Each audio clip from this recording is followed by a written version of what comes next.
Hello viewers, welcome to service time. நேற்று என்ன பார்த்தோம் அப்படின்னு பார்த்தீங்கன்னா, வடிவமைப்பின் மூலக்கூறுகள் இல்லையா?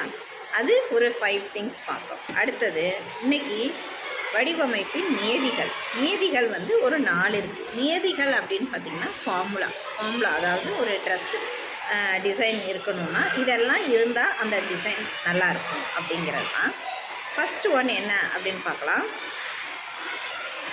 ஃபஸ்ட்டு ஒன் கம்பேட்டபிலிட்டின்னா நல் இணக்கம். அதாவது நம்ம ஒரு ட்ரெஸ் உடுத்தினோம்னா அது நமக்கு கட்டிக்கிறதுக்கு ஒரு மாதிரி கரெக்டாக இருக்கணும் இல்லையா?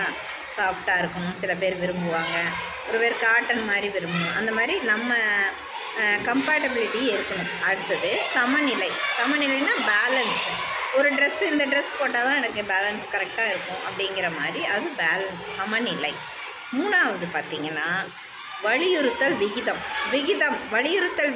அப்படின்னு பார்த்திங்கன்னா எம்பாசிஸ் ரேஷியோ. நம்ம இந்த ட்ரெஸ்ஸு இந்த சூழ்நிலையில் இந்த ட்ரெஸ் தான் போடணும் அப்படின்னு இருக்கும் இல்லையா? இப்போ ஒரு போலீஸ்காரனா அவரோட ட்ரெஸ்ஸு அந்த மாதிரி இருக்கும், அவங்க அதை தான் போடணும். அந்த இடத்துல அவங்க அந்த ட்ரெஸ் போட்டுட்டு இருந்தால் தான் அது கரெக்டு. வலியுறுத்தல், ஒரு யூனிஃபார்ம்னால் யூனிஃபார்ம் தான் போடணும் அது. அடுத்தது நாலாவதாக என்னென்னு பார்த்திங்கன்னா ரிதம்னா வந்து மியூசிக் லைன் அப்படின்னு வராது. இது என்னென்னா ஒரு என்ன சொல்கிறது, ஒரு தொடர்ச்சியான இயக்கம், அல்லது என்ன மாதிரி சொல்லலாம்னா உச்சரிப்பு இல்லாத துடிப்பு. நம்ம ஒரு ட்ரெஸ்ஸை பார்த்தோன்னே நம்ம சூப்பராக இருக்குது அப்படி சொல்கிறோம் இல்லையா? அதுதான் ரிதம்.